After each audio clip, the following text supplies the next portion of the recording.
Memang Malaysia sudah membuat dia suka, Malaysia sudah membuat dia nyaman, tapi dia katakan dia tidak akan pernah lagi berangkat ke Malaysia. Why? Mengapa itu bisa terjadi?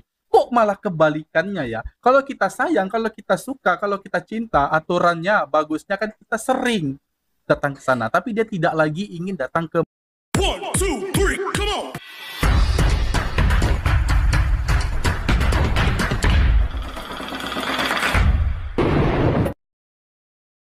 Assalamualaikum warahmatullahi wabarakatuh. Halo guys, teman-teman semua di sana, berjumpa lagi hari ini masih bersama di momen yang bahagia ini. Tentu saja saya akan bertanya bagaimana kabar Anda semua di sana.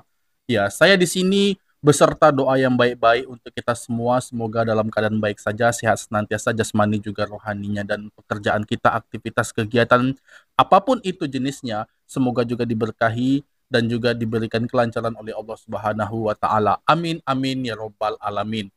Baik, di sini ada lagi satu cerita, satu momen video yang akan kita reaksi bersama. Justru ini membuat saya pusing, membuat saya bingung, guys. Kok bisa nggak balance, nggak sejalan begini ya? Ini benar-benar membuat saya heran dan bertanya-tanya untuk hal ini. Nah, ini kisah dari orang Indonesia, dari backpacker asal Indonesia. Wanita asal Indonesia ini dia mengakui dia suka, dia sayang, ya. Dia sudah cocok dan udah 2 kali ke Malaysia, ya. Udah ngerasa cocok, udah ngerasa sayang dengan Malaysia.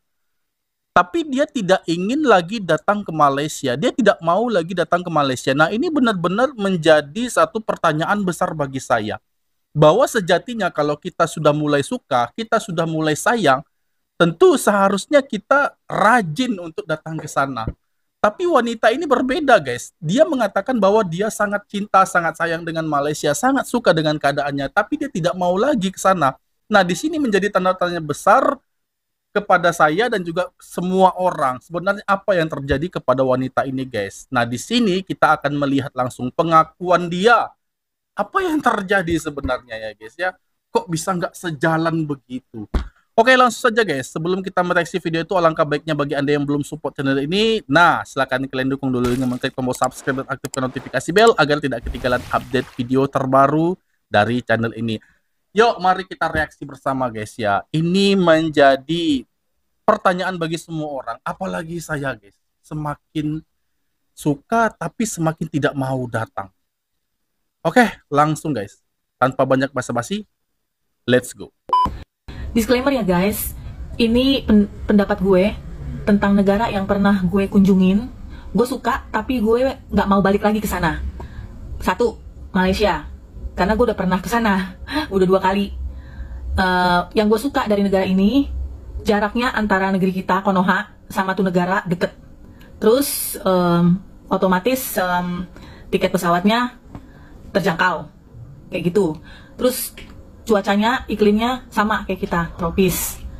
Terus makanannya nggak mahal, tapi tetap kalau dibandingin dengan kurs kita, mereka lebih mahal sedikit. Terus apalagi ya? Oh ya, mereka di sana 11-12 kayak kita juga. Mereka punya objek wisata lumayan banyak. Benar. Mereka juga punya pantai, mereka juga punya gunung. Dan menurut gue lakinya adalah mereka tuh menggunakan bilingual. Jadi bahasa pertamanya itu bahasa Malaysia, kedua tuh adalah bahasa Inggris. Nah, yang gue nggak suka nih dari negeri adalah bahasa Melayunya itu susah. Tidak seperti yang kita bayangkan, seperti bahasa Melayu zaman bahla gitu. Nggak ngerti, mendingan ngomong sama mereka itu ngomong pakai bahasa Inggris aja gitu. Dan majority mereka di sana dari kids sampai orang tua mereka bisa bahasa Inggris. Terus di sana juga mau ngomong pakai bahasa Inggris tuh nggak jadi masalah, dan itu bukanlah suatu hal yang mewah. Ada suatu hal yang biasa gitu untuk ngomong sama orang. Terus di sana juga bersih, mereka juga apa ya, negara modern ya, jadi bersih, rapi, tertata. Dengar ya. Terus semuanya tuh jelas gitu dan on time. Jadi kalau lu mau pergi naik MRT kek, apa lu mau naik bus kek, lu nggak bisa yang namanya, nggak pernah akan lu lihat yang namanya bus itu ngetem nunggu kita, nggak. Yang ada kita mesti kejar-kejar tuh bus atau kita kejar-kejar tuh kereta. Either lu misalnya deket atau lu misalnya aduh tinggal sedikit lagi nih, enggak, mereka paling cuman ngelebihin 2 menit dan mereka langsung sangat pergi. profesional. Dan ya automatically lo harus beli tiket berikutnya dan automatically lo pasti rugi ya. Terus di sana itu kalau cari kerja mereka lebih memprioritaskan warga lokal sih. Waktu gue experience ke sana, kecuali cuman di sana itu yang bagusnya adalah kalau kita ke sana terus kita nyari kita udah nyampe sana nih, terus kita nyari kerjaan, that's more easy gitu daripada kita apply dari sini. Kalau dari sana kita bisa kerjasama sama agent setempat ya. Tapi kalau kita apply direct, itu majority mereka lebih prefer orang-orang lokal mereka daripada foreign kayak kita. Dan itu realitinya seperti itu. Terus makanannya nih, makanannya juga buat gue kalau misalnya lo suka kare-karean gitu, mereka tuh majority kan mereka mix ya, ada China, ada Melayu, ada Hindi. Nah, makanannya tuh kebanyakan makanan Hindi gitu loh. Jadi yang kare-kare dan karenya tuh nggak seperti yang kayak orang Padang di sini tuh enggak. Makanannya tuh nggak cocok sama lidah gue yang orang Indo ini ya. Jadi kalau lu pengen makan, ya mungkin untuk 2 minggu, 3 minggu itu lu masih survive, tapi kesana-sananya lu bakalan masak sendiri lebih hemat gitu. Atau lu misalnya nyari warteg-warteg di sana yang ada sayur-sayurnya dan itu pun tetap ada karenya. Sayurnya dipakein kare, pokoknya everything itu selalu di add sama kare gitu. Gue nggak ngerti kenapa, dan orang-orang Chinese di sana juga makan, itu yang gue heran gitu loh. Nah udah terus di sana itu transportasinya itu bus itu ya, itu bus yang gue bilang itu tadi, itu bus yang antar kota. Karena di sana itu mereka mostly mereka tuh pengguna MRT gitu, LRT, MRT. Jadi tuh nggak ada tuh yang di sini kayak busway, kayak apa misalnya trayek-trayek yang jarak deket tuh nggak ada gitu. Kalau lu mau pergi kemana-mana tuh semua sudah tersambung-sambung di bawah tanah atau di atas tanah gitu, kayak di jalan layang kayak gitu. Dan mereka itu juga cuek sih ya, ya lu gua gitu. Cuman kalau kita nanya, mereka tuh warga lokalnya, kalau kita nanya tuh mereka offering help sih sejauh ini.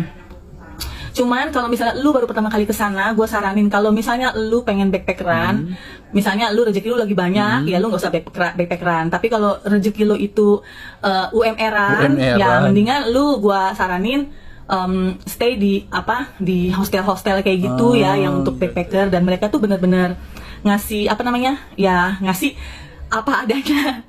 Jadi lu jangan kebayang lu bayar hotel 350.000 per malam, atau lu bayar hotel 150.000 per malam, sama kayak di Indonesia, sama kayak di Jakarta, yang lu bisa dapat kolam renang, lu bisa dapat breakfast, lu bisa dapat apa-apa gitu. Kalau di sana ya lu bayar 150 hanya untuk kamar doang, titik gitu. Kalaupun ada penambahannya mungkin lu bakal kena cas kayak gitu. Kebetulan waktu itu karena gue di situ agak lama di Bukit Bintang, kayaknya yang jaga hotel itu kasihan sama gue kali ya.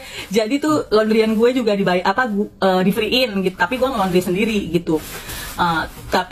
Jadi lu nggak bisa dapet yang namanya lebih. Kalau lu bayar segitu, ya segitulah yang lu dapet gitu. Lu nggak bisa ekspektasi di sini. Terus keramah tamahannya ya pasti negara Konoha lah yang lebih oke ya. Di sana lu datang di resepsionis, check in, udah that's it gitu.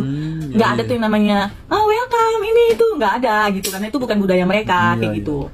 Nah terus jadi kalau misalnya lu pengen booking di mana kayak gitu ya, di platform apa lu booking, itu lu mesti detail gitu. Ini kamar udah sama breakfast apa enggak, terus ini kamar gandeng berapa satu kamar itu, gandeng 2, gandeng 4, gandeng 6 gitu. Dan terus yang terakhir jangan lupa, kalau lu mau backpackeran, itu tuh kamar ada yang homo, ada yang maksud gue bukan homo, maksud gue tuh homo satu gender gitu. Ada yang campur gitu. Jadi lu mesti request tuh di situ, gue ini female dan gue maunya yang bareng sama gue satu gender. Kalau enggak, lu bakal di random campur sama siapa aja kayak gitu.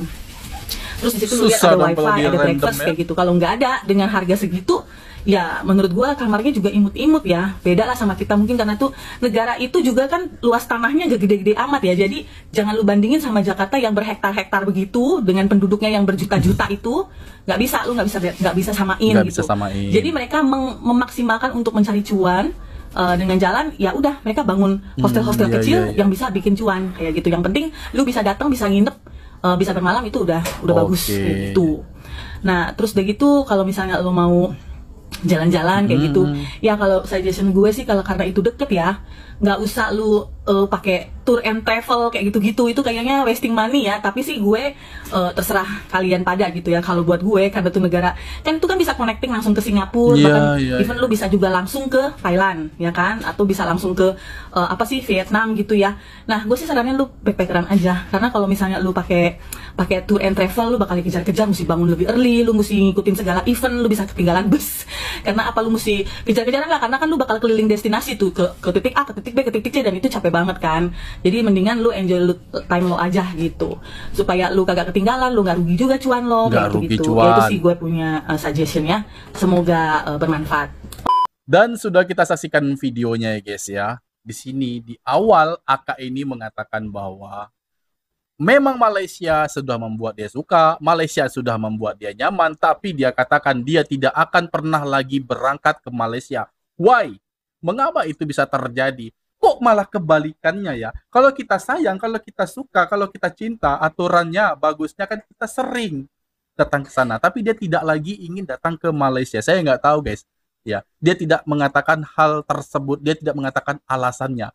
Tapi dia menyebutkan tentang bagaimana pengalaman-pengalaman dia berada di Malaysia. Tidak ada satupun hal negatif yang dia rasakan. Sudah kita dengarkan kan secara sepenuhnya tentang video ini. Bagaimana dia pernah menginap di Bukit Bintang, 2 kali dia ke Malaysia dan tidak pernah mengecewakan. Nah, lagi-lagi guys ya, banyak orang yang menilai, ya mungkin sama dengan apa yang saya katakan, bahwa Malaysia itu sangat strategis. Benar, sangat strategis guys, karena posisinya itu bisa ke Thailand, bisa ke Singapura, bisa ke Brunei, bisa ke Indonesia. Nah, untuk di ASEAN, Malaysia ini berada di tengah-tengah dan benar-benar dimanfaatkan dengan baik.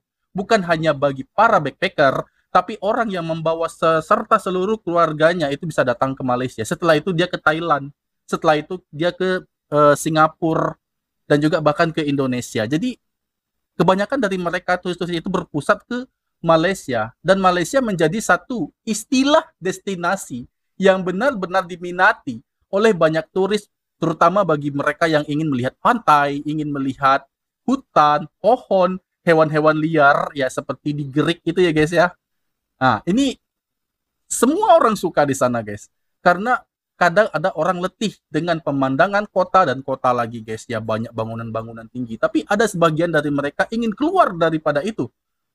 Ingin mereka misalnya ke Kedah, ingin ke Melaka dan berbagai negeri yang lainnya yang ada di Malaysia. Ingin mereka guys. Apalagi kalau kita membahas tentang kulinernya. Tapi Kak ini mengatakan bahwa kuliner di Malaysia itu kari, dan kari lagi. Mungkin ini adalah pendapat dia. Oke, kita terima. Tapi kalau menurut saya pribadi yang saya sudah 2 kali juga datang ke Malaysia, itu nggak serta-merta semua kari. Enggak ya. Kalau kita ingin makan makanan bangsa Cina di sana, memang, atau maksud saya bangsa India ya guys ya, bukan bangsa Cina, bangsa India. Memang kita akan merasakan makanan-makanan yang ada kari-karinya. Tapi kalau kita makanan orang khas Melayu asli ya, makanya Kak ini harus pergi juga ke Kedah ya, ke Terengganu. Di sana ada yang salah satu kesukaan saya ya, siput sedut dan juga satar ya. Ada juga itu asam pedas patin dan makanan-makanan Melayu lainnya. Tidak serta-merta tentang kari dan kari. Mungkin Kak ini selama di Malaysia pengalamannya makanan-makanan khas India. Tapi mungkin dia belum merasa kayak misalnya yang saya sebutkan tadi, ada beberapa makanan yang tidak terkait dengan kari-karian. Khususnya makanan Melayu. Nah, asam pedas ini kan nggak pakai kari, tapi rasanya kalau saya pernah pengalaman guys, saya makan asam pedas yang paling enak itu di Temerloh ya, sama Abang Don sekeluarga. Saya makan asam pedas patin, tapi kok ada kayak belacan-belacannya guys. Enak gila guys. Udahlah, kalau saya membahas tentang kuliner, saya nggak bakal bisa nahan guys. Karena itu akan menjemput saya untuk datang lagi ke Malaysia lebih cepat daripada prediksi. Ya. Oke, demikian tadi video logis. Semoga video ini bermanfaat bagi kita semua, dan aku mohon diri mohon maaf jika ada kesalahan kata, kesalahan sikap pada Anda semua mohon dimaafkan, dan aku akhiri. Assalamualaikum warahmatullahi wabarakatuh.